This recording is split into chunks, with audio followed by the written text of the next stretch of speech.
Welcome. Hello, my Glees Donuts. My name is Ngoble Kumete and I am from KZN, Kwamashu Nasimlazi.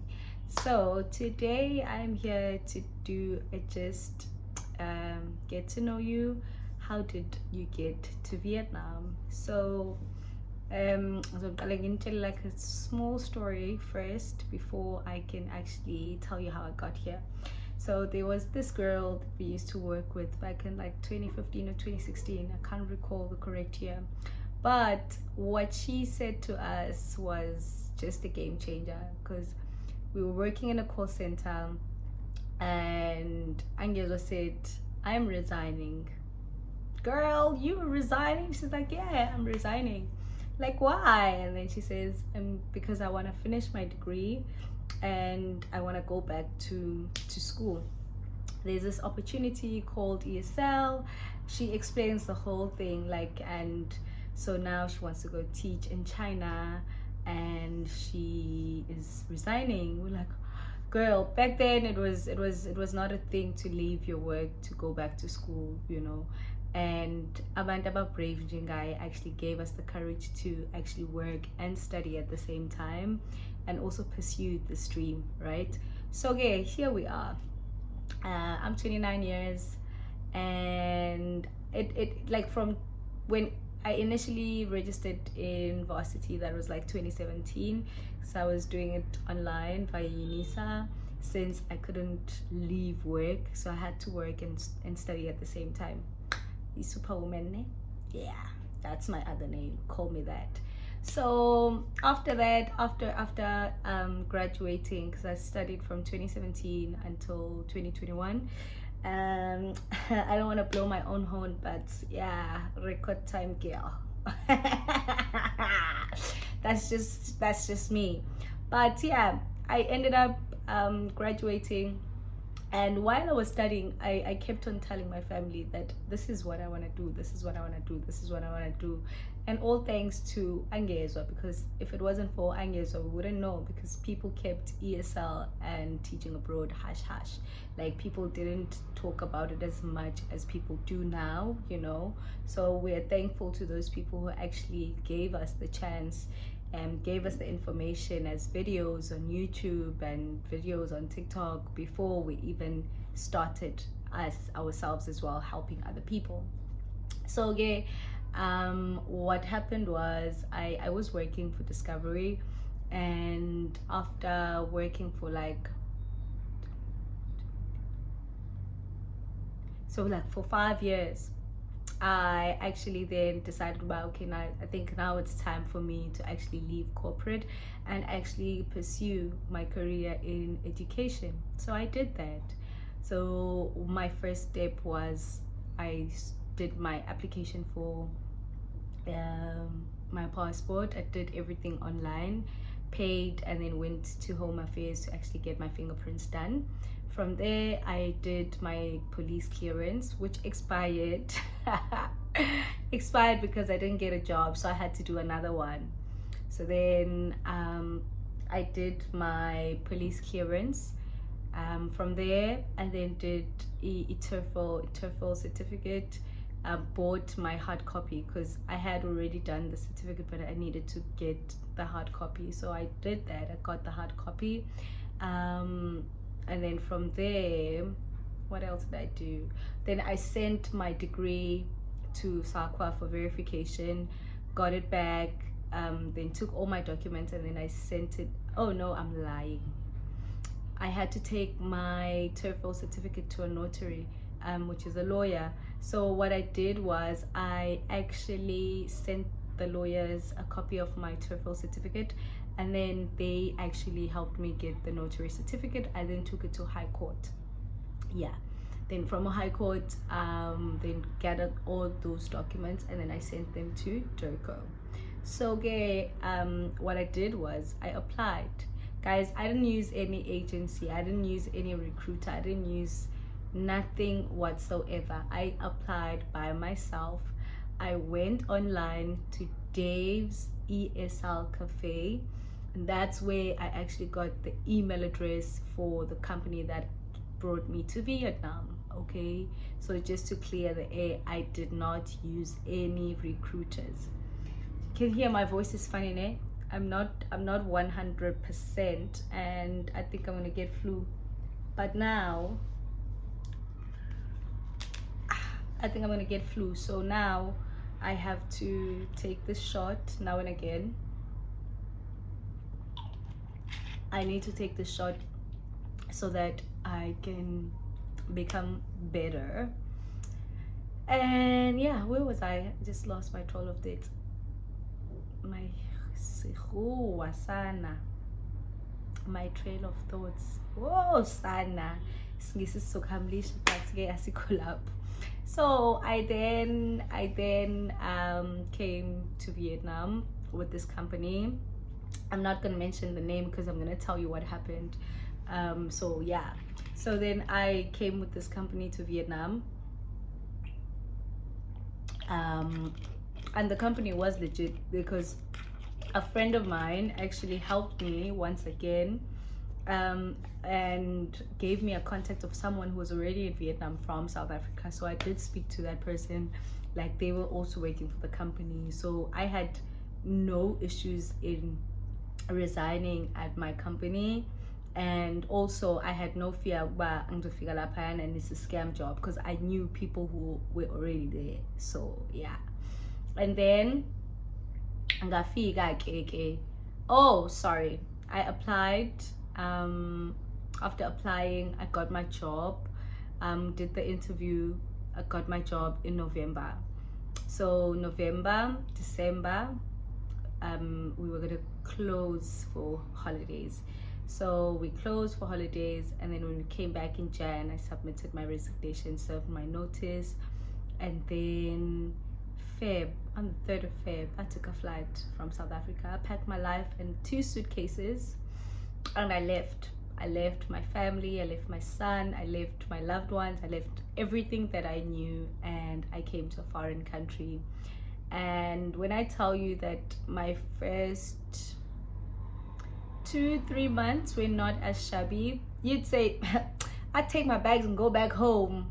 I'd really take my bags and go back home. But I didn't have, I couldn't. I don't have a spirit to give up. I mean, in me, I always fight for what I believe is right for me. And so I did that. Yeah, well, so I'm going to tell you how I ended up staying in Vietnam and not going back home and not doing any ridiculous things. So I came with this company, Sendele offer letter. I look at the offer letter. Oh wow, it's lovely, amazing, sharp. And then I get here, they are in English center. So English centers work like this. They work in the afternoon, and they have like very small numbers of kids in the classroom compared to public schools and international schools. So I got here and I worked for the center. So this center didn't have enough classes for me. So if they don't have enough classes for you, then what happens? I'm sure you and then what did you do?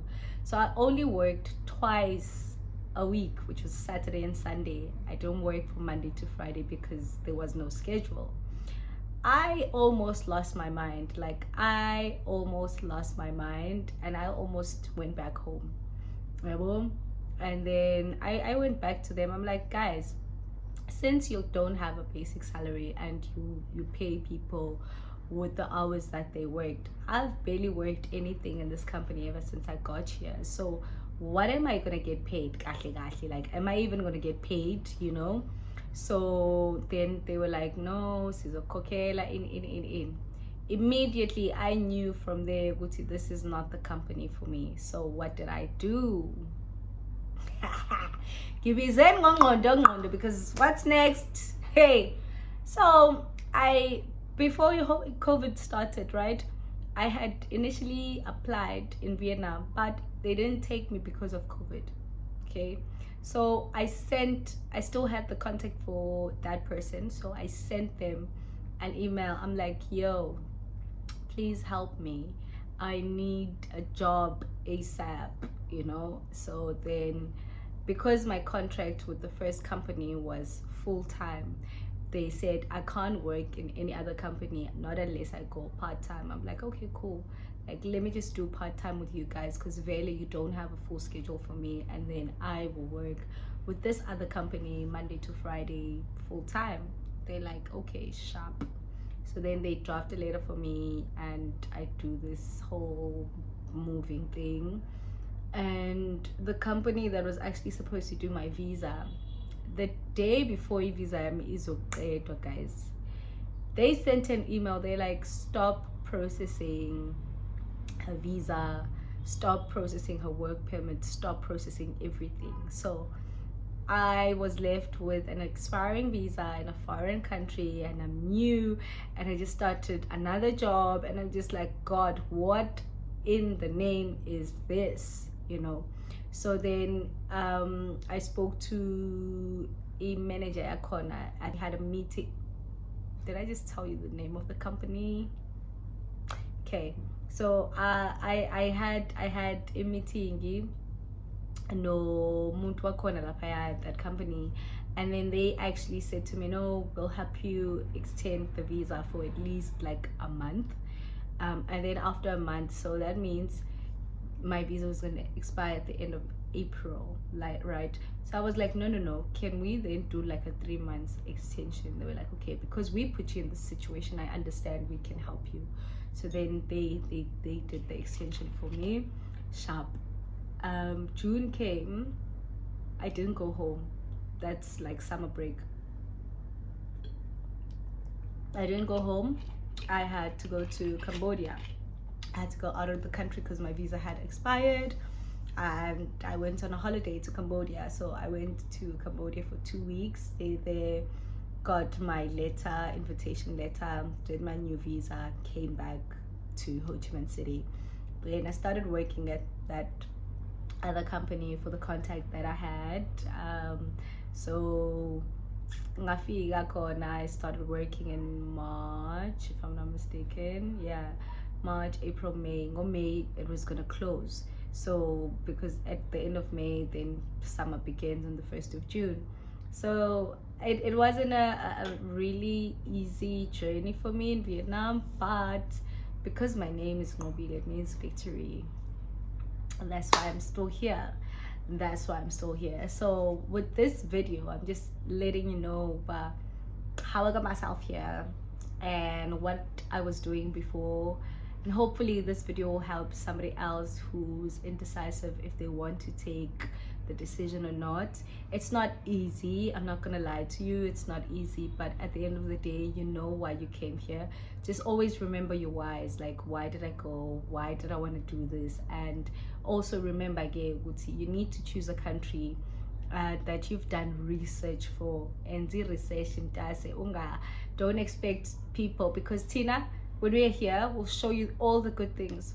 We'll show you all the good things that you've never seen, or some things that you've seen, and you'll be like, oh, I want to be there. And Gandhi, we are just showing you a little bit of the truth that we are living. So it's really hard, I don't want to lie. It's not a walk in the park, but it's doable, you know. It's doable, like leaving your family, your friends, like everything that you know, and coming to a country that you barely even know the language, like you barely know nothing about besides the things that you've done research about. It's really hard, I don't want to lie, but Gienzig. So decide, choose your location, go. But the first step obviously will be for you to prepare your documents. So I will see you on the next video. I hope this helps and it gives you more insight about who is this little girl. Okay, I'm not a little girl anymore, but I'm still my daddy's little princess. Okay, bye bye anyway, guys. Thank you for joining me in this little get to know you. Please comment, like, share my video, and click the subscribe button. Guys, my voice, I think I'm getting flu. because the voice keeps on going, coming back, going, coming back. It's running away from me. I don't know why my voice is running away from me, because I need to catch up with it, and put it back to normal.